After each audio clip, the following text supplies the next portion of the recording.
Bismillahirrahmanirrahim. Jemaah, sebagian orang meremehkan ayat ini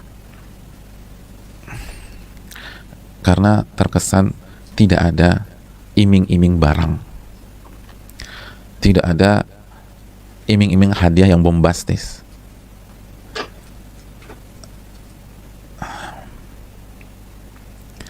Sebagaimana yang selama ini kita lihat di dunia, di kehidupan, jika ada pihak-pihak yang ingin menawarkan sesuatu atau menarik perhatian kita, untuk ikut program mereka, untuk ikut membeli produk mereka misalnya, atau untuk ikut kuis mereka dan seterusnya, mereka akan bilang 20 miliar. Bayangkan hadirin, 20 miliar. Rumah di salah satu daerah elit di Jakarta akan menjadi milik Anda jika bla bla bla bla bla bla bla dapat rumah, dapat uang 20 miliar, atau ada yang nawarin mobil. Grand prize kita adalah mobil seharga 8 miliar.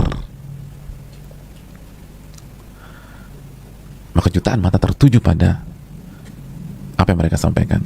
Bandingkan dengan dua ayat ini. La khaufun alaihim wa lahum yahzanun. Fala khaufun alaihim wa lahum yahzanun.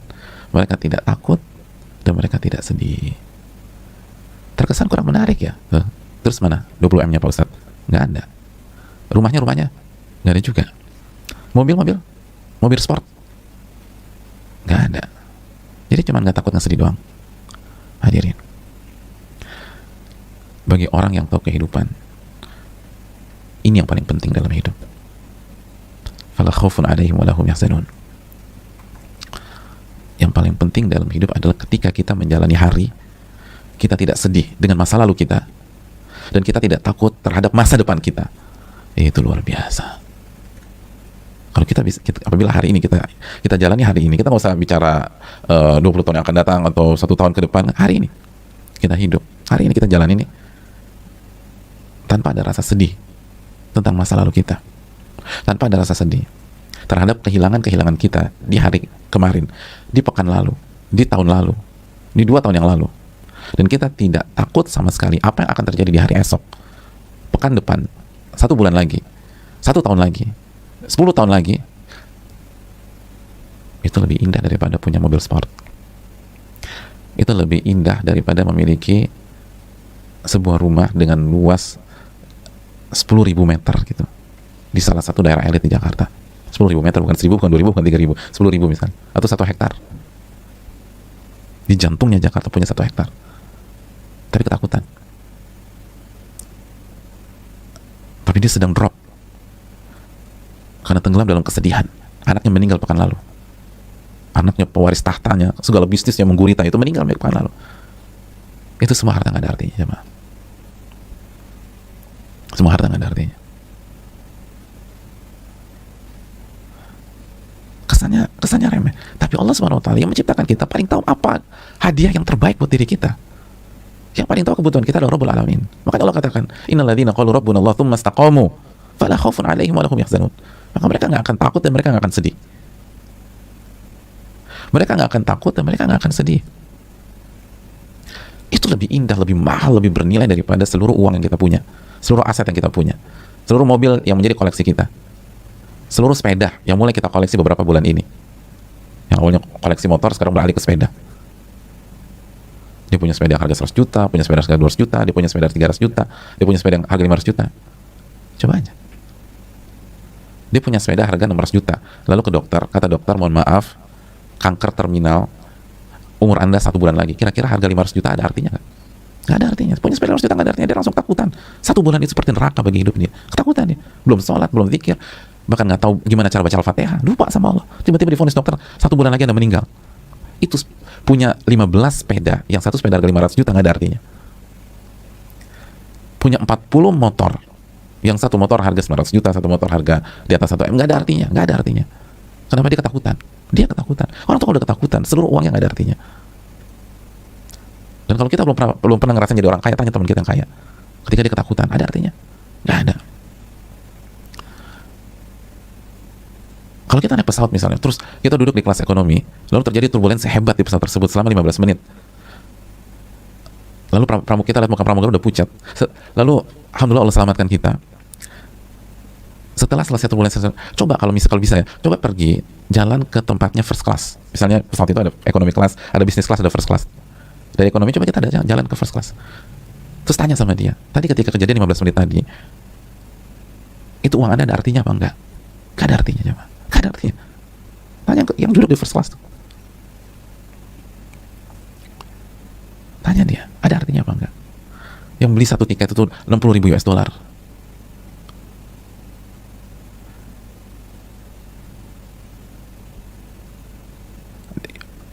Misalnya di private jet, atau beli tiket 10.000 US dollar, atau beli tiket 8.000 US dollar. Ada rasanya nggak? Uang Anda ada artinya nggak ketika terjadi turbulensi begitu? Nggak ada artinya. Kenapa? Kan lagi takut. Orang tuh takut, semua artinya nggak ada artinya, coba. Makanya lihat bagaimana Allah Subhanahu Wa Taala dengan kemaha ilmunya Allah Subhanahu Wa Taala. Fala khaufun 'alaihim wa lahum yahzanun. Ada istiqomah, Anda nggak akan takut, Anda nggak akan sedih gara-gara dunia. Kalaupun takut karena Allah. Dan takut karena Allah itu positif.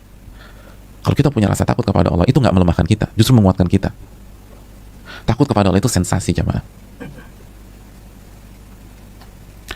Kalaupun sedih-sedih karena khawatir dosa, dan langsung di backup dengan istighfar dan taubatan, itu kenikmatan.